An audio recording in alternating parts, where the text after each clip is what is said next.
الحمد لله نحمده ونستعينه ونستغفره ونؤمن به ونتوكل عليه ونعوذ بالله من شرور أنفسنا ومن سيئات أعمالنا من يهده الله فلا مضل له ومن يضلله فلا هادي له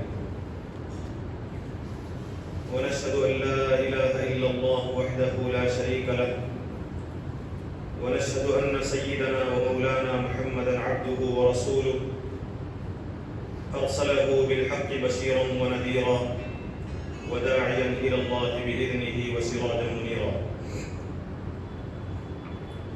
أما بعد فإن أصدق الحديث كتاب الله وخير الهدي هدي محمد صلى الله عليه وسلم وشر الأمور محدثاتها وكل محدثة بدعة وكل بدعة ضلالة وكل ضلالة في النار.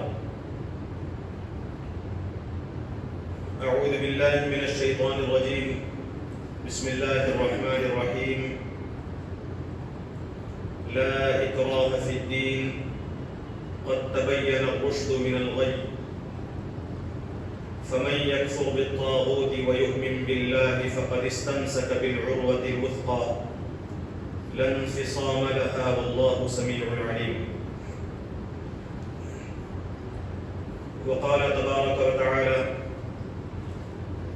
ولو شاء ربك لآمن من في الأرض كلهم جميعا أفأنت تكره الناس حتى يكونوا مؤمنين. صدق الله العظيم. رب اشرح لي صدري ويسر لي أمري واحلل عقدة من لساني يفقهوا قولي. سبحانك لا علم لنا إلا ما علمتنا إنك أنت العليم الحكيم. محترم و معزز بزرگوں، عزیز نوجوان دوستوں اور بھائیوں، اللہ تبارک و تعالیٰ نے نبی کریم صلی اللہ علیہ وسلم پر قرآن مجید کو نازل فرمایا اور اس کا مقصد نزول بھی واضح کیا. سورۃ الکہف کی پہلی آیت میں اللہ تبارک و تعالیٰ نے اس کے نزول کا ذکر کیا ہے، پھر اس کے بعد اس کا مقصد بیان فرمایا. اللہ تعالیٰ فرماتا ہے کہ الحمدللہ الذی انزل علی عبدہ الکتاب. ساری تعریفیں اس اللہ کے لیے ہیں جس نے اپنے بندے پر اس کتاب کو نازل کیا. وَلَمْ يَجْعَلْ لَهُ عِوَجًا، اور اس میں کسی بھی قسم کا ٹیڑھ نہیں رکھا. قیمہ، بالکل سیدھی اور درست کتاب اللہ تعالیٰ نے نازل فرمائی. کیوں نازل فرمائی؟ اللہ تعالیٰ فرماتا کہ لِيُنذِرَ بَأْسًا شَدِيدًا مِنْ لَدُنْهُ. اس لیے نازل فرمائی کہ نبی کریم صلی اللہ علیہ وسلم اللہ تعالیٰ کی طرف سے سخت عذاب سے ڈرائے. کسے؟ اللہ تعالیٰ کے نافرمانوں کو، اللہ کے ناشکری کرنے والوں کو. اور وَيُبَشِّرَ الْمُؤْمِنِينَ الَّذِينَ يَعْمَلُونَ الصَّالِحَاتِ، اور اس لیے قرآن نازل کیا کہ ان مومنوں کو خوشخبری دے جو عمل صالح کرتے ہیں. تو اللہ تعالیٰ کی اطاعت اور فرما برداری کرنے والوں کے لیے خوشخبری بنا کر اور خدا کے نافرمانوں کے لیے انذار اور ڈراوا اور دھمکی بنا کر اللہ تبارک و تعالیٰ نے قرآن کو نازل فرمایا. ایک اور مقام پر اللہ تعالیٰ فرماتا ہے نبی کریم صلی اللہ علیہ وسلم سے خطاب کرتے ہوئے کہ کتاب انزلناہ الیک، کہ یہ وہ کتاب ہے جسے ہم نے آپ کی طرف نازل کیا ہے لِتُخْرِجَ النَّاسَ مِنَ الظُّلُمَاتِ إِلَى النُّورِ، تاکہ آپ لوگوں کو تاریکیوں سے روشنی کی طرف لے جائیں، تاریکیوں سے نکالیں اور نور اور ہدایت کی روشنی تک پہنچائیں. اس لیے اللہ تبارک و تعالیٰ نے ہم نے اس کتاب کو نازل فرمایا. اور اس کتاب کے نزول کے ساتھ اللہ تعالیٰ نے جو حکم دیا وہ یہ ہے کہ یا ایھا الرسول، اے رسول، بلغ ما انزل الیک من ربک، آپ کی طرف آپ کے رب کی جانب سے جو کچھ بھی نازل کیا گیا ہے اس کی آپ تبلیغ کریں، یعنی اسے پہنچائیں. ایک ایک بندے تک اس کتاب کو اور اس کتاب کی ہدایات کو، اس کے احکام کو بندوں تک پہنچائیں. اور یہ جو تبلیغ کی بات ہے، اس تبلیغ کو اصل میں ذریعہ اور واسطہ بنایا گیا ہے، ورنہ اصل مقصد جو قرآن مجید میں آپ صلی اللہ علیہ وسلم کو دنیا میں بھیجے جانے کا بیان کیا گیا ہے، اور اس مقصد کے حصول کے لیے قرآن کے نزول کا مقصد بیان کیا گیا ہے، وہ یہ کہ اس دنیاوی زندگی میں، اس دنیا کے مالک کا، اللہ تبارک و تعالیٰ کا قانون نافذ ہو، دنیا میں اللہ تبارک و تعالیٰ کی مرضی نافذ ہو، دین اسلام کو تمام ادیان پر غالب کر دیا جائے۔ دو انداز میں اللہ تبارک و تعالیٰ نے فرمایا ہے کہ هو الذی ارسل رسولہ بالہدی، وہ ذات جس نے اپنے رسول کو ہدایت دے کر بھیجا، ودین الحق، اور دین حق دے کر بھیجا، سچا دین دے کر بھیجا۔ کیوں بھیجا؟ لیظہرہ علی الدین کلہ، تاکہ اس دین کو تمام دینوں پر غالب کر دے۔ اس دین کے ہوتے ہوئے کوئی دوسرا دین، کوئی دوسرا نظام، کوئی دوسرا مذہب سربلند نہ رہے، غالب نہ رہے، تو دوسرے ادیان کو مغلوب کرنا، اس دین کو غالب کر دینا۔ کیوں؟ اس لیے کہ اللہ تبارک و تعالیٰ کا دین ہے۔ اس مقصد کے لیے اللہ تعالیٰ نے نبی کریم صلی اللہ علیہ وسلم کو مبعوث فرمایا۔ تو نبی کریم صلی اللہ علیہ وسلم کا مقصد بعثت، قرآن مجید کا نزول، اس کا واحد مقصد جو بتایا گیا ہے وہ یہ کہ دین اسلام غالب ہو جائے اور دوسرے انسانوں کے بنائے ہوئے جتنے دین ہیں وہ غالب نہ رہیں۔ یہ بنیادی بات ہے جو قرآن کے نزول کے ساتھ آپ صلی اللہ علیہ وسلم کے بعثت کے مقصد کو واضح کرتے ہوئے بیان کیا ہے۔ جو چیز مجھے آج آپ کے سامنے رکھنی ہے وہ یہ کہ اس مقصد کے حصول کا طریقہ کیا بتایا گیا، اسے مجھے آج آپ کے سامنے رکھنا ہے۔ قرآن مجید میں یہ کہا گیا کہ آپ تبلیغ کیجیے، تبلیغ کے لیے تمام وسائل کو استعمال کیجیے، تمام وسائل اور تمام ذرائع کو آپ اختیار کیجیے اور دین اسلام کو غالب کیجیے۔ اس مقصد کو دو ٹوک انداز میں بیان کرنے کے ساتھ ساتھ ایک اہم حقیقت جو اللہ تبارک و تعالیٰ نے بیان فرمائی وہ یہ ہے کہ اس دین کی تبلیغ کے لیے، اس دین کو دوسروں تک پہنچانے کے لیے، دوسرے بندگان خدا کو خدا سے قریب کرنے کے لیے کوئی ایسا طریقہ اختیار نہیں کیا جائے گا جس کی اسلام نے اجازت نہ دی، خصوصیت کے ساتھ ظلم کا، جبر کا، زبردستی کا طریقہ اختیار نہیں کیا جائے گا۔ ایک اہم حقیقت ہے جس کی طرف ہمیں توجہ دینے کی ضرورت ہے۔ اللہ تبارک و تعالیٰ نے جہاں یہ فرمایا کہ بلغ ما انزل الیک من ربک، کہ آپ اپنے رب کی نازل شدہ آیات کی تبلیغ کیجیے، دوسرے بندوں تک پہنچائیے تاکہ وہ خدا کے دین کے قریب ہوں، اسی کے ساتھ اللہ تبارک و تعالیٰ نے طریقے دعوت بھی بیان فرمایا اور کہا کہ ادعو الی سبیل ربک بالحکمہ، اے نبی صلی اللہ علیہ وسلم آپ لوگوں کو اپنے رب کے راستے کی طرف بلائیے حکمت کے ساتھ، والموعظۃ الحسنہ بہترین نصیحت کے ساتھ۔ اور اگر کبھی آپ کو دشمنان دین سے، خدا کے مخالفین سے، خدا کے نافرمانوں سے گفتگو کی ضرورت ہو، بحث کی ضرورت ہو، تو ایسا طریقہ اختیار نہ کیا جائے کہ ان کی زبانیں بند ہو جائیں لیکن ان کے دل قبول کرنے کے لیے آمادہ نہ ہو، ایسا طریقہ اختیار نہ کیا جائے۔ وَجَادِلْهُمْ بِالَّتِي هِيَ أَحْسَنُ، اللہ تعالیٰ نے فرمایا کہ ان سے گفتگو کیجیے، ان سے ڈائلاگ کیجیے، ان سے بحث و مباحثہ کیجیے، لیکن طریقہ بہترین ہو، احسن، بہترین طریقے سے آپ ان سے گفتگو کیجیے، ان سے بحث و مباحثہ کیجیے۔ یہ جو تین باتیں اللہ تبارک و تعالیٰ نے بیان فرمائی ہیں، حکمت ہے، موعظہ حسنہ ہے اور جدال احسن ہے، یہ دراصل دعوت کا طریقہ جو نبی کریم صلی اللہ علیہ وسلم کو سکھایا گیا اور نبی کے واسطے سے تمام امت مسلمہ کو، ہر اس فرد کو جو دعوت دین کا کام کرتا ہے یا کرنا چاہتا ہے، اسے یہ طریقہ بتایا گیا کہ زور سے، زبردستی سے، جبر کے ساتھ، اکراہ کے ساتھ دین کی طرف دعوت نہیں دی جائے گی، بلکہ حکمت کے ساتھ، دل نشین دلائل کے ساتھ اور دلائل رکھتے ہوئے بہترین نصیحتوں کے ساتھ، اس احساس کے ساتھ سامنے والے کے دل میں احساس پیدا ہو کہ دعوت دینے والا، خدا کے رب کے راستے کی طرف بلانے والا میرا خیرخواہ ہے، میرا ہمدرد ہے،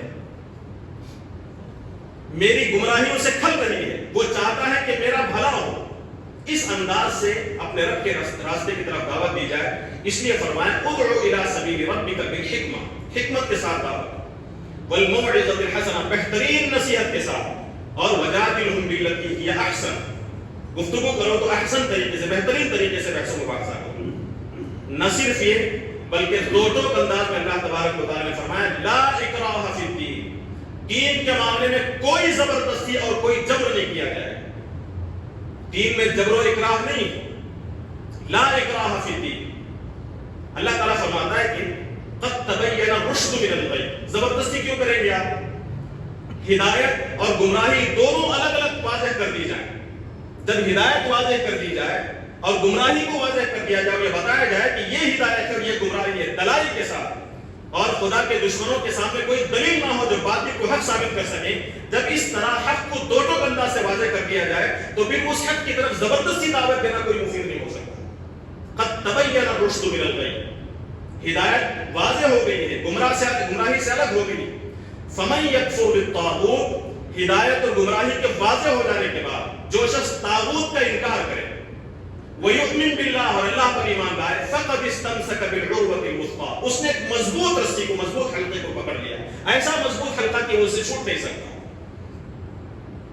قرآن مجید میں سورہ یونس کے اندر آپ دیکھیں، اللہ تبارک و تعالیٰ یہ فرماتا ہے، اس آیت سے جو مفہوم نکلتا ہے وہ یہ کہ اللہ تبارک و تعالیٰ بندوں کو جبر و اکراہ کے ساتھ دین اسلام میں شامل کرنے کو پسند نہیں کرتا. کیوں؟ اس لیے کہ دنیا امتحان گاہ ہے. اللہ تعالیٰ کی حکمت کیا ہے؟ اللہ کی حکمت یہ ہے کہ دنیا میں حق اور باطل دونوں کو رکھا جائے، حق کو بھی واضح کر دیا جائے، باطل کو بھی واضح کر دیا جائے، پھر انسان کو آزادی دی جائے کہ وہ اپنی آزاد مرضی سے جس راستے کو چاہے اختیار کرے. ورنہ اگر اللہ تعالیٰ چاہتا کہ زبردستی لوگوں کو اسلام میں داخل کر دیا جائے تو کیا اللہ تعالیٰ کے لیے مشکل تھا؟ اللہ تعالیٰ فرماتا کہ وَلَوْ شَاءَ رَبُّكَ، اگر آپ کا رب چاہتا تو لَآمَنَ مَنْ فِي الْأَرْضِ كُلُّهُمْ جَمِيعًا، زمین میں جتنے بھی لوگ ہیں وہ سارے کے سارے ایمان لا سکتے تھے. اللہ تعالیٰ اپنی طاقت سے، اپنے جبر سے، اپنی قوت سے فورسفلی اگر کسی کو اسلام میں داخل کرنا چاہتا تو اس کے لیے کچھ مشکل نہیں تھا. لیکن یہ اللہ تعالیٰ کی حکمت کے خلاف ہے. اللہ تعالیٰ کی حکمت یہ ہے کہ لوگوں کے سامنے دونوں راستے رکھے جائیں اور لوگوں کو سمجھنے کی، غور کرنے کی صلاحیت اور قابلیت دی جائے، اور ان کے سامنے دلیل اور حجت کے ساتھ حق کو واضح کر دیا جائے، پھر انہیں آزادی دے دی جائے کہ اپنی آزاد مرضی سے جس راستے کو چاہے اختیار کریں. ورنہ اللہ تعالیٰ چاہتا تو زبردستی لوگوں کو اسلام میں داخل کر سکتا تھا، سارے زمین کے تمام افراد ایمان میں شامل ہو سکتے تھے. لیکن اللہ تبارک و تعالیٰ نے اسے پسند نہیں فرمایا. اللہ تعالیٰ فرماتا ہے کہ فَمَنْ شَاءَ فَلْيُؤْمِنْ وَمَنْ شَاءَ فَلْيَكْفُرْ، جو چاہے ایمان قبول کرے اور جو چاہے انکار کرے، جو چاہے اللہ تعالیٰ پر ایمان لائے، جو چاہے اللہ تعالیٰ کا انکار کرے. یہ اللہ تبارک و تعالیٰ نے واضح فرمایا. نبی کریم صلی اللہ علیہ وسلم کی احادیث میں جو بتاتی ہیں کہ دین کی تبلیغ میں، دین کو پیش کرنے میں کیا طریقہ اختیار کرنا چاہیے. نبی کریم صلی اللہ علیہ وسلم فرماتے کہ ان الدین یسر، دین آسان ہے، اسے آسانی کے ساتھ پیش کرو. یسروا ولا تعسروا، آپ صلی اللہ علیہ وسلم فرماتے کہ لوگوں آسانیاں پیدا کرو، مشکل پیدا نہ کرو. بشروا ولا تنفروا، لوگوں کو خوشخبری دو، لوگوں کے دلوں میں دین سے نفرت پیدا نہ کرو. دین اس طریقے سے گویا کہ پیش کرو کہ لوگوں کو دین سے محبت ہو، اس طریقے سے پیش نہ کرو کہ دین سے نفرت پیدا ہو جائے. جب آدمی زبردستی، جبر و اکراہ کے ذریعے سے دباؤ ڈال کر دین کو پیش کرتا ہے تو پھر اس دین کی محبت لوگوں کے دلوں میں پیدا نہیں ہوتی. دین سے محبت پیدا کرنے کے لیے ضروری ہے کہ آسانی کے ساتھ پیش کی جائے. نبی کریم صلی اللہ علیہ وسلم ایک موقع پر فرماتے ہیں کہ ان اللہ رفیق، کہ اللہ تبارک و تعالیٰ نرم مزاج ہے. یحب الرفق فی الامر کلی، ہر معاملے میں نرمی کو اللہ تبارک و تعالیٰ پسند فرماتا ہے. لہذا دین کو پیش کرنے کے معاملے میں نرمی ہونی چاہیے، سختی نہیں ہونی چاہیے. زبردستی اس کی مرضی کے خلاف دباؤ ڈال کر اسے دین قبول کرنے پر مجبور نہیں کرنا چاہیے.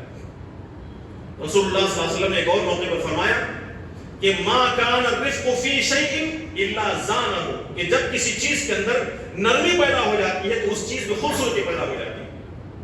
دین کو آپ نرم انداز سے پیش کریں، دلائل کے ساتھ، حکمت کے ساتھ، پیار بھرے انداز میں، خیر خواہی کے ساتھ، ہمدردی کے ساتھ پیش کریں تو جو چیز آپ پیش کر رہے ہیں اس چیز کے اندر خوبصورتی پیدا ہو جاتی ہے. اور ولا نزع من شیء الا شانہ، اور آپ صلی اللہ علیہ وسلم نے فرمایا کہ جس چیز کے اندر رزق نہ ہو، نرمی نہ ہو، وہ چیز بدصورت بن جاتی ہے، بدنما بن جاتی ہے. آپ کا دین بہت اچھا ہے، دین اسلام بہترین دین ہے، لیکن اس کو پیش کرنے کا انداز اگر آپ کا غلط ہو گیا، زبردستی ظلم کے ساتھ آپ پیش کرنا چاہیں گے تو پھر اس دین کے اندر خرابی نظر آنے لگے گی، یہ دین بدصورت بن جائے. تو گویا کہ اس دین کو ہم نے حسین بنا کر پیش نہیں کیا بلکہ بدصورت بنا کر پیش کیا.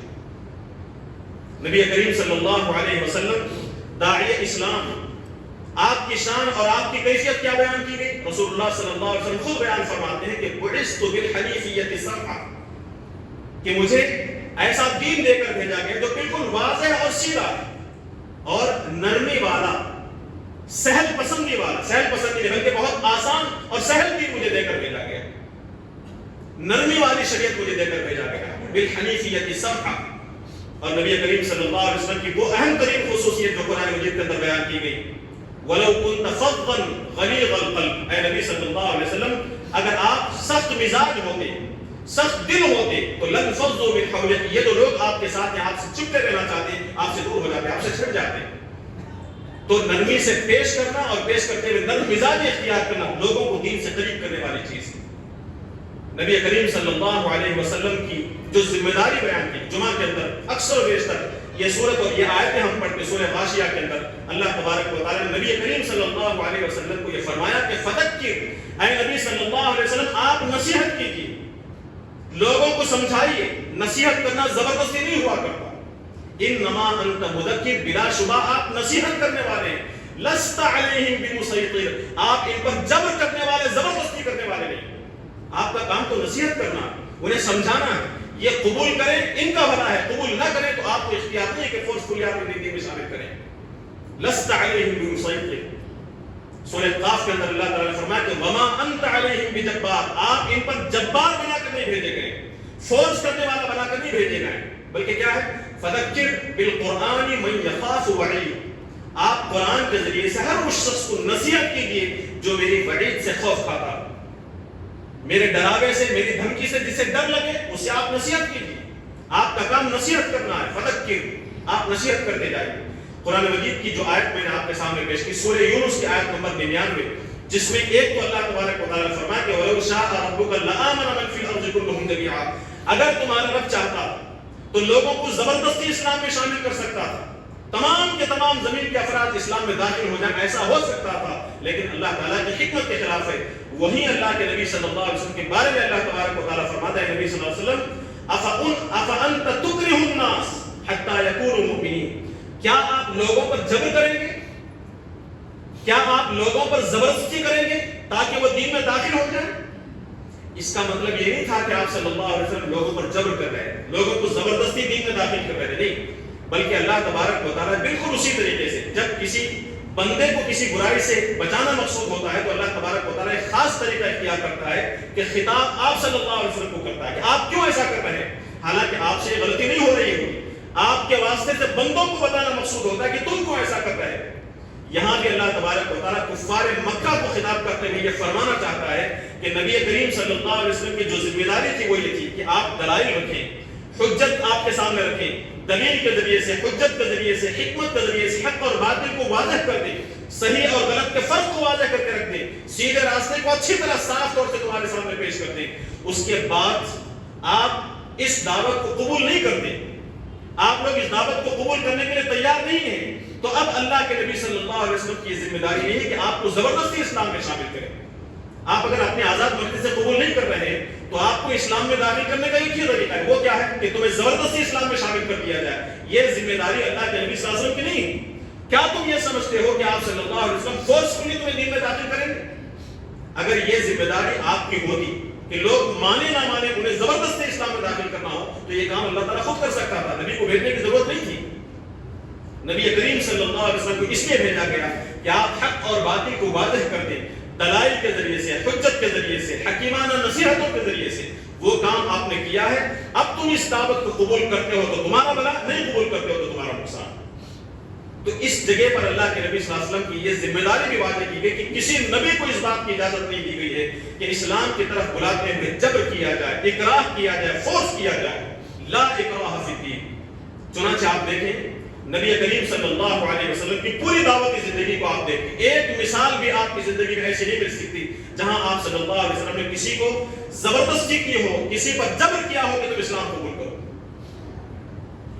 یہاں تک کہ اللہ کے نبی صلی اللہ علیہ وسلم نے اپنے عزیز چچا حضرت ابو طالب پر بھی زبردستی نہیں کی، جبر نہیں کیا۔ کیوں؟ اس لیے کہ ایمان میں شامل کرنا جو مقصود ہے، ایمان دل کی کیفیت کا نام ہے۔ ایمان دل میں جب یقین پیدا ہوگا تب ایمان ہوگا، اور دل میں یقین کبھی بھی جبر اور اکراہ سے پیدا نہیں کیا جا سکتا۔ زبردستی سے، ظلم سے زبان تو ہلائی جا سکتی ہے لیکن دل بدلا نہیں جا سکتا۔ دل کو نہیں بدلا جا سکتا. آپ فورس کریں, زبردستی کریں, ہو سکتا ہے کہ کوئی شخص ڈر کر ظلم و جبر کے نتیجے میں زبان سے کوئی کفر یا شرک یا کلمہ نکال دے, جے شریعت کے نعرے لگا دے. فورس کے نتیجے میں ہو سکتا ہے کہ کوئی شخص کلمے پہ اقرار کر لے, لیکن دل کے اندر اس کلمے کی اہمیت پیدا نہیں ہوگی, دل میں کسی مذہب کی محبت پیدا نہیں ہوگی. چنانچہ اللہ کے نبی صلی اللہ علیہ وسلم کی زندگی اس بات کی گواہ ہے. فتح مکہ کے موقع پر اس سارے کے سارے دشمنان دین جنہوں نے آپ صلی اللہ علیہ وسلم کو ستایا, آپ کے سامنے ہاتھ باندھ کر کھڑے ہوئے. عظیم فتح نصیب ہوئی آپ صلی اللہ علیہ وسلم کو. اس بڑی فتح کے موقع پر آپ ذرا سا اشارہ کرتے کہ اسلام قبول کرو, ذرا سی زبردستی کرتے تو وہ لوگ اسلام قبول کر سکتے تھے. لیکن اس موقع پر کوئی جبر نہیں, کوئی ظلم نہیں, بلکہ فرمایا کہ اذهبوا جاؤ فانتم الطلقاء, آج تم آزاد. ان کو اسی کفر کی حالت میں آزاد کیا آپ صلی اللہ علیہ وسلم نے, جبکہ آپ کے پاس پاور تھا, اختیار تھا, لیکن اس اختیار کا غلط استعمال نہیں کیا آپ صلی اللہ علیہ وسلم نے. آزاد ہونے کے بعد ان لوگوں نے اپنی رضا سے خوشی کے ساتھ اسلام قبول کیا. اگر اس وقت جب وہ سامنے کھڑے تھے آپ صلی اللہ علیہ وسلم کہتے اسلام قبول کر لو تمہاری جان بخشی کی جائے گی, تو وہ اسلام قبول کرتے, لیکن نعوذ باللہ منافق بن کر زندگی گزارتے. آپ نے فرمایا جاؤ تمہیں آزادی. وہ نکلتے ہیں, غور کرتے ہیں, پھر آپ کے پاس آ کر آپ کے ہاتھ پر بیعت قبول کرتے ہیں, اسلام قبول کرتے ہیں. یہ اللہ کے نبی صلی اللہ علیہ وسلم کا طریقہ دعوت. مدینے میں آپ صلی اللہ علیہ وسلم کو حکومت ملی, سلطنت ہے, آپ کے پاس پاور ہے, لیکن آپ دیکھیں مدینے میں میثاق مدینہ قائم کرتے ہیں آپ صلی اللہ علیہ وسلم. مدینے کے اندر مشرکین بھی ہیں, یہودی بھی ہیں, کسی بھی فرد کو زبردستی اسلام میں داخل کرنے کی اجازت نہیں دی گئی. یہودیوں کو اپنے مذہب پر عمل کرنے کی آزادی تھی, مشرکین کو اپنے مذہب پر عمل کرنے کی آزادی تھی. اس کے باوجود اسلام تیزی کے ساتھ پھیلا. کیوں؟ اس لیے کہ دلائل پر غور کیا گیا. نبی کریم صلی اللہ علیہ وسلم صحابہ کے اخلاق اور کردار, حسن اخلاق کے نتیجے میں لوگوں کے دل اسلام کے لیے مسخر ہوتے چلے. تو اصل چیز دین کی طرف دعوت دینے میں جبر اور اکراہ نہیں ہے, بلکہ اخلاق اور کردار اور دلائل ہے. اسی کو کہا گیا لا اکراہ فی الدین. محترم حاضرین کرام, دین اصل میں دعوت کا نام ہے, دباؤ کا نام نہیں. اسلام دعوت ہے, دباؤ نہیں. ایمان رضاکارانہ قبولیت کا نام ہے, جبر کا نام نہیں. اس کے برخلاف اگر کوئی شخص جبری لوگوں کو اسلام میں داخل کرنے کی کوشش کرتا ہے تو جبری دعوت کے مقصد کو فوت کر دیتی ہے. اس سے دعوت کا مقصد حاصل نہیں ہو سکتا. آپ غور کر کے دیکھیں, کسی شخص کو زبردستی اسلام میں داخل کیا جائے تو اس جبری دعوت کے نتیجے میں لوگوں کے دل میں نفاق تو پیدا ہو سکتا ہے, ایمان پیدا نہیں ہو سکتا. زبردستی اسلام میں داخل کرنے کے نتیجے میں لوگ منافق بن کر اسلام میں داخل ہوتے ہیں. زبردستی کسی کو اسلام میں داخل کرنا دراصل اپنی جڑیں کھوکھلی کرنا ہے, اپنے پیروں پر کلانے مارنا ہے, اپنی حکومتوں کو گرانا ہے. زبردستی جس شخص نے اسلام قبول کیا وہ مومن بن کر نہیں آتا. وہ ظاہری مسلمان تو بن سکتا ہے, سچا مومن نہیں بن سکتا. وہ منافق تو ہو سکتا ہے, مومن نہیں ہو سکتا. اور ایسا شخص اسلام کے لیے, اس امت مسلمہ کے لیے سخت ترین دشمن ثابت ہوگا. جیسا کہ کسی نے کتنی اچھی بات کہی, منافق دوستوں سے لاکھ بہتر ہے کھلا دشمن. منافق دوستوں سے لاکھ بہتر ہے کھلا دشمن کہ غداری نوابوں سے حکومت چھین لیتی. ہمارے سامنے کوئی کھلا دشمن ہے, اس کی چالوں سے ہم واقف ہو سکتے ہیں. کون سی چال چلنے والا ہے اس کی چال کو دیکھ کر اپنے بچاؤ کی تدبیر کر سکتے ہیں. لیکن جو دشمن ہمارے ساتھ موجود ہے, جسے ہم مومن سمجھ رہے ہیں, اپنا دوست سمجھ رہے ہیں, ہمارے پیٹ پیچھے کھڑا ہوا ہو اور ہمارے پیٹ پیچھے خنجر گھونپ دے, کیسے اس کے حملوں سے ہم بچ سکتے ہیں؟ تو اس منافق دوست سے لاکھ درجے بہتر ہے کہ ہمارے سامنے کھلا دشمن ہو. غالباً الطاف ضیاء کا یہ شعر ہے کہ کھلے دشمن کو سینے پر ہمیشہ وار کرتے ہیں, لگا ہے پیٹھ پر خنجر کوئی اپنا رہا ہوگا. یعنی جسے ہم اپنا سمجھ رہے ہیں وہ اگر حقیقت میں منافق ہو تو اس سے بدترین دشمن ہمارا کوئی نہیں ہو سکتا. تو آپ غور کر کے دیکھیں, جس جبری دعوت کے نتیجے میں سچے مومن پیدا ہونے کے بجائے منافق پیدا ہو, تو یہ جبری دعوت اسلام کے حق میں مفید ہو سکتی ہے یا مضر. تو اسلام واضح طور سے فرماتا ہے کہ جبری دعوت کی اسلام میں اجازت نہیں ہے. ظلم اور جبر کے نتیجے میں جس شخص پر ظلم کیا جا رہا ہے اس کے دل میں اس دین کے سلسلے میں نفرت پیدا ہوگی, رد عمل کی کیفیت پیدا ہوگی, ریاکشن کی کیفیت پیدا ہوگی, اور اس کے نتیجے میں معاشرے میں فساد اور بگاڑ اور معاشرے کے اندر بدامنی پھیل جاتی ہے. جبری دعوت اسلام کے حق میں مفید نہیں ہوتی. جبری دعوت دین کی خوبصورتی کو ختم کر دیتی ہے, اور جبری دعوت کے نتیجے میں دین پھیلتا نہیں بلکہ دین بدنام ہو جاتا ہے. یہ ہے وہ تعلیمات جو اسلام نے پیش کی. اسلام یہ بتاتا ہے کہ دین کے اندر جبر نہیں ہے, اکرام نہیں. اس چیز کو آپ ذہن میں رکھیں اور اس حقیقت کی طرف غور کر کے دیکھیں کہ جو دین اپنی تبلیغ کے لیے ظلم کی اجازت نہیں دیتا، جو دین دلائل کے ذریعے سے پھیلنے کو پسند کرتا ہے، جس دین ظلم کو ناجائز قرار دیتا ہے، اسی دین اسلام کے سلسلے میں آج دنیا میں ایک ڈھنڈورا پیٹا جا رہا ہے، یہ پروپیگنڈا کیا جا رہا ہے کہ یہ دین تلوار کے زور سے پھیلا ہے، یہ دین زور زبردستی پھیلا ہے، زبردستی لوگوں کو اسلام میں داخل کیا گیا۔ اور کہنے والے کون ہیں؟ وہ لوگ ہیں جن کے پاس مذہبی رواداری نام کی کوئی چیز نہیں، کسی دوسرے دین کو برداشت کرنے کے لیے تیار نہیں۔ مساجد پر حملے، مسلمانوں پر حملے، مسجدوں کو مسمار کرنے کی سازشیں، دیگر مذاہب کی عبادت گاہوں کو مسمار کرنے کی سازشیں، کسی دوسرے مذہب کے ماننے والوں کو ان کی عبادت گاہوں کو دیکھنے کے لیے جو لوگ تیار نہیں ہیں، وہ کہتے ہیں کہ اسلام زور سے پھیلا، تلوار سے پھیلا۔ انہیں غور کرنا چاہیے کہ اس وقت تلوار اور پاور اور قوت کن لوگوں کے ہاتھ میں؟ اس وقت تو اسلام کے ہاتھ میں پاور نہیں ہے، مسلمانوں کے ہاتھ میں تلوار نہیں ہے، پھر کیا وجہ ہے کہ اس وقت ساری دنیا کے اندر سب سے تیزی کے ساتھ پھیلنے والے مذاہب میں اسلام ہے؟ فاسٹسٹ گروئنگ ریلیجن کے نام سے اسلام مشہور ہے، کیا وجہ ہے؟ جبکہ اسلام کے پاس، اب مسلمانوں کے پاس تلوار نہیں۔ اس کا مطلب یہ ہے کہ اسلام زبردستی پھیلنے والا مذہب نہیں ہے، اسلام انصاف کے ذریعے سے، اخلاق کے ذریعے سے، دلائل کے ذریعے سے لوگوں کے دلوں کو مسخر کرتا ہے اور اسلام سے قریب ہوتا ہے۔ ایک ایسے موقع پر حاضرین کرام، جب اسلام کو اس طرح بدنام کیا جا رہا ہو اور اسلام کے سلسلے میں یہ پروپیگنڈا کیا جا رہا ہو کہ اسلام تلوار کے زور سے، طاقت کے زور سے، ظلم اور جبر کے زور سے پھیلنے والا مذہب ہے، ایسے موقع پر اسلام کی ان تعلیمات کو لوگوں تک پہنچانا کہ اسلام ظلم کو پسند نہیں کرتا، اسلام جبر و اکراه کو پسند نہیں کرتا، جبر اور اکراہ سے پھیلانے والی دعوت اسلام کے لیے مفید نہیں بلکہ مضر ہے، اس تعلیم کو پھیلانے کی ذمہ داری کس کی؟ میری اور آپ کی۔ نبی کریم صلی اللہ علیہ وسلم کو جہاں یہ کہا گیا کہ بلغ ما انزل الیک من ربک، اے نبی صلی اللہ علیہ وسلم آپ پر نازل کردہ تعلیمات کو لوگوں تک پہنچائیے، وہیں آپ صلی اللہ علیہ وسلم کو یہ کہا گیا کہ اس دین کے متعلق، اسلام کے متعلق جو غلط فہمیاں لوگوں کے اندر پیدا ہوگی، ان غلط فہمیوں کو دور کرنا بھی آپ کی ذمہ داری ہے۔ لِتُبَيِّنَ لِلنَّاسِ مَا نُزِّلَ إِلَيْهِمْ، قرآن کے متعلق، قرآن کی تعلیمات کے متعلق، قرآن کی اصطلاحات کے متعلق جو غلط فہمیاں، جو غلط مفہومات لوگوں کے اندر پیدا ہوگی، ان مفہومات کو ختم کرنا اور قرآن کو واضح کرنا، قرآن کا بیان کرنا، یہ آپ صلی اللہ علیہ وسلم کی ذمہ داری ہے۔ اسی واسطے سے ہم پر، مجھ پر اور آپ پر یہ ذمہ داری عائد ہوتی ہے کہ آپ صلی اللہ علیہ وسلم کی بات، اس ذمہ داری کو ہم اٹھائیں۔ نبی کریم صلی اللہ علیہ وسلم کو رسول بنا کر بھیجا گیا اور کہا گیا کہ آپ رسالت کا حق ادا کیجیے۔ آپ کے جانے کے بعد ہمیں امت مسلمہ بنا کر کھڑا کیا گیا ہے، خیر امت بنا کر کھڑا کیا گیا ہے کہ جو کام نبی کریم صلی اللہ علیہ وسلم کو دیا گیا تھا وہ کام آپ کریں۔ آپ صلی اللہ علیہ وسلم کو کہا گیا کہ بلغ، ہم سے کہا گیا کہ بلغوا عنی ولو آیا، میری اور آپ کی ذمہ داری یہ ہے کہ اس غلط فہمی کو دور کریں، نبی کریم صلی اللہ علیہ وسلم کی تعلیمات کو، قرآن مجید کی تعلیمات کو، اور ایسی تعلیمات جسے مسخ کے دنیا کے اندر پیش کرنے کی کوشش کی جا رہی ہے، جس کا غلط مفہوم لوگوں کے سامنے بیان کیا جا رہا ہے، اس مفہوم کی وضاحت کرنا۔ قرآن مجید کے ایسے الفاظ جو انتہائی مقدس الفاظ ہیں، جن الفاظ کے ہر امت کو، ہر فرد کو ضرورت ہے، جہاد کا لفظ اتنا پاکیزہ اور مقدس لفظ ہے کہ اس کا مفہوم اگر لوگوں کے سامنے آ جائے تو ہر کٹر سے کٹر شخص بھی یہ کہنے لگے کہ اس جہاد کی تو ضرورت ہمیں سے ہر فرد کو۔ آپ کو معلوم ہونا چاہیے کہ شانتی پرکاشنا کی طرف سے جب جہاد کے تعارف پر ایک کتاب شائع کی گئی، اس کتاب کے اجرا کے لیے کٹر دشمن دین کو دعوت دی گئی۔ کسی جماعت سے تعلق رکھنے والے ایک فرد کو جو اسلام کا دشمن تھا، مسلمانوں کا دشمن تھا، اسے دعوت دی گئی اور اسے مہمان بنایا گیا اور اسٹیج پر آنے سے پہلے اسے کتاب دی گئی تاکہ مطالعہ کر کے آئے۔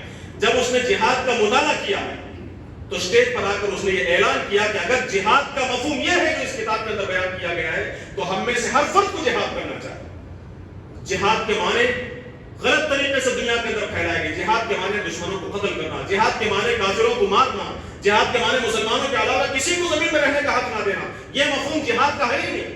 جہاد کے معنی دنیا سے بدامنی کو ختم کرنا، دنیا سے برائی کو ختم کرنا، برائی جہاں کہیں بھی ہو سب سے پہلے اس برائی کو ختم کرنا جو انسان کے اپنے نفس میں ہے، یہ جہاد ہے۔ گناہ سے بچنا جہاد ہے، دنیا سے ظلم و فساد کو ختم کرنا جہاد ہے، اور دوسرے مذاہب کے لوگوں کو ختم کر دینا یہ جہاد نہیں ہے۔ قتال کی جہاں تک بات آتی ہے، دشمنان دین سے لڑنے کی بات، یہ دشمنوں سے جو میدان میں لڑنے کی بات ہے وہ اس لیے نہیں ہے کہ وہ کافر ہیں ہم مسلم ہیں لہذا کافروں کو قتل کر دیا جائے. کافر لفظ کافر کے سلسلے میں بھی غلط فہمی پیدا کی گئی اور یہ کہا گیا کہ مسلمان کافر کو پسند نہیں کرتا, کافر کو قتل کرنے کا حکم قرآن مجید کے اندر دیا گیا. نہیں, ایسا نہیں. قتل اور قتال کا جو حکم ہے صرف زمین میں فساد اور بدامنی کو ختم کرنے کے لیے. اگر کوئی قوم فساد اور بدامنی سے رک جاتی ہے تو اس کے خلاف قتال نہیں کیا جائے گا, چاہے وہ کسی بھی مذہب کی ماننے والی. اسلامی حکومت کے اندر غیر مسلموں کو رہنے کا حق دیا گیا ہے. اسلامی حکومت کے اندر غیر مسلموں کو اپنے مذہب پر آزادی دی گئی ہے.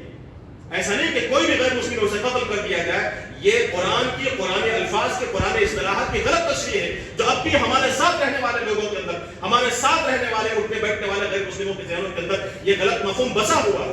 اس مفہوم کی غلطی کو واضح کرنے کی ذمہ داری کس کی ہے؟ کافر کا مفہوم کیا ہے, جہاد کا مفہوم کیا ہے؟ ہر چیز کو, ہر غلط چیز کو جہاد سے جوڑ دیا گیا. لو جہاد, غیر اسلامی محبت کو جہاد سے جوڑ دیا گیا. لو جہاد کے نام پر, حلال جہاد کے نام پر, لینڈ جہاد کے نام پر, ہر وہ چیز جس سے مسلمانوں کے خلاف دشمنی پیدا کی جا سکتی ہے اس کے ساتھ جہاد کا لفظ جوڑ کر جہاد کے مقدس لفظ کو فساد اور بگاڑ کا شکار کر دیا گیا. اس غلطی کو دور کرنا, اس غلط فہمی کو دور کرنا میری اور آپ کی اہم ترین ذمہ داری. قرآن مجید کے پیغام کو عام کرنے کے لیے ہم میں سے ہر فرد کو اپنی زندگی کا ہر لمحہ وقت کرنے کی ضرورت ہے.